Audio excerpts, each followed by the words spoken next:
Passionné de la médecine, bonjour. Bienvenue dans ma chaîne, je suis Chris Magnon. Aujourd'hui, nous allons parler de l'algodystrophie. L'algodystrophie est une pathologie invalidante entraînant des douleurs, des troubles trophiques, des raideurs et des dysfonctions motrices. Elle porte sur des structures cutanées, articulaires, périarticulaires et osseuses, le plus souvent d'un segment d'un membre. Elle survient après un facteur déclenchant qui peut être le traumatisme. C'est une pathologie à prédominance féminine qui atteint 3 femmes pour un homme. Tous les âges sont représentés, mais les âges les plus atteints sont des âges compris entre 35 et 65 ans. Les lieux de prédilection sont la main, les poignets, l'épaule, les pieds et les chevilles. Comme étiologie, nous avons les causes traumatiques, causes non traumatiques et les causes idiopathiques. Parmi les causes traumatiques, nous avons l'immobilisation prolongée, la chirurgie orthopédique, etc.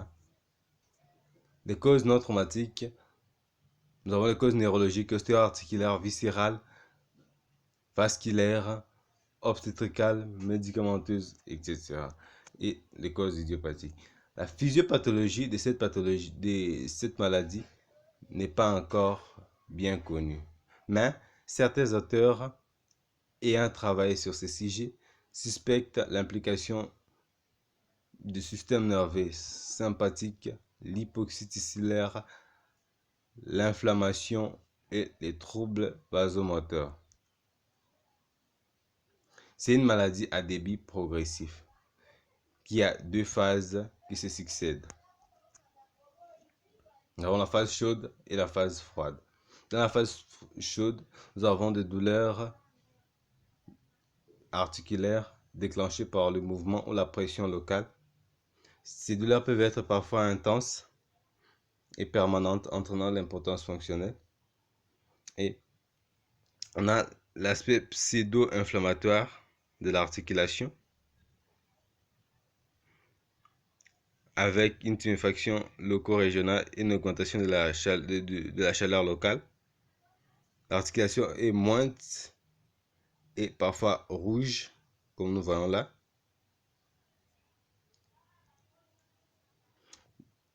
À la phase froide, nous avons des troubles trophiques et la rétraction capsulo-ligamentaire. Parmi les troubles trophiques, nous avons la peau qui devient pâle, lisse, atrophique avec l'édème modéré, des ongles qui deviennent friables et striés, les segments du membre deviennent froids, pâle avec acrocyanose, et nous avons la persistance de l'hypersedation qui était déjà dans la phase chaude. Et la rétraction capsulo-ligamentaire entraîne l'arrêtissement de l'articulation qui est progressive. La phase froide succède la phase chaude après plusieurs semaines à 3 mois.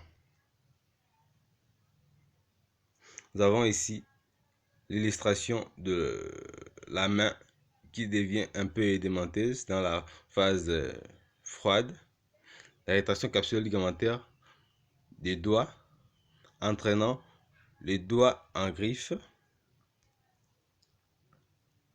L'évolution de la maladie est favorable avec une guérison complète mais lente, allant de quelques mois à quelques années. En moyenne, la maladie guérit entre 6 à 12 mois. Souvent, il y a persistance de quelques séquelles trophiques avec un raidissement articulaire et rétraction aponeurotique. La réminération des lésions à la radiographie est lente, tardive et incomplète. Il existe des formes graves d'évolution prolongée et la guérison est liée à un traitement précoce. Plus le traitement est précoce, plus la guérison est complète. Les formes cliniques, nous avons le syndrome épaule-main, caractérisé par l'atteinte de la main et l'atteinte de l'épaule. Dans l'atteinte de la main, nous avons d'abord un édème inflammatoire de la main. Ensuite, il y a des troubles trophiques, des rétractions capsulo-ligamentaires réalisant les doigts à griffe. Et au niveau de l'épaule, l'atteinte de l'épaule réalise l'épaule gelée par la capsulite rétractile. Nous avons au début une épaule douloureuse, simple. Puis progressivement, nous avons l'enraidissement de l'épaule. L'algodystrophie du membre inférieur est 2 fois plus fréquente que l'algodystrophie du membre supérieur. Et les sièges de prédilection sont les pieds et les chevilles. Plus rarement, l'algodystrophie peut toucher les genoux et la hanche. À l'examen paraclinique, il n'y a pas de syndrome inflammatoire. Le bilan phosphocalcique est normal. Et les examens radiographiques standards doivent être toujours comparatifs avec les côtés sains. Et au début, on a des lésions de déminéralisation modérée. Puis, ces déminéralisations deviennent d'allure ostéoporotique mais hétérogène, mouchetée, loco-régionale ou parfois très localisée.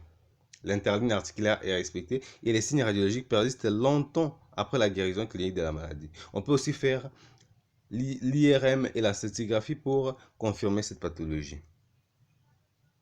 Nous avons là, dans la même malade, il y a une déminéralisation des os de la carpe et au niveau de l'humérus, l'extrémité distale de l'humérus et du radius et des cubitus. Et au niveau du premier métacarpie, on a une déminéralisation, mais les interlignes articulaires sont intactes. Et de l'autre côté, d'ailleurs c'est plus clair, nous avons une déminéralisation des os du tarse.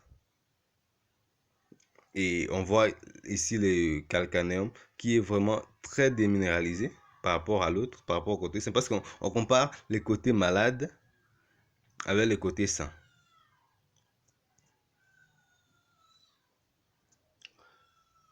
Comme complication, nous avons la dystonie d'attitude, qui est une entité mal connue, survenant parfois à la suite d'une algodystrophie caractérisée par une attitude fixée due à l'hypertonie musculaire de la région traumatisée. Le diagnostic différentiel se discute avec une arthrite ou oligoarthrite inflammatoire, les arthrites gouteuses, l'arthrite inflammatoire, l'arthrite septique ou l'ostéonécrose aseptique de la tête fémorale, dans le cas de l'algodystrophie de la hanche. Comme traitement, nous avons principalement les repos. On peut donner des médicaments pour amender les douleurs. Là, on donne des antalgiques, des anti-inflammatoires. Et un traitement physique constitué de la kinésithérapie. Merci pour votre attention. N'oubliez pas de vous abonner à la chaîne si vous ne l'avez pas encore fait. On se retrouve au prochain vidéo. Ciao.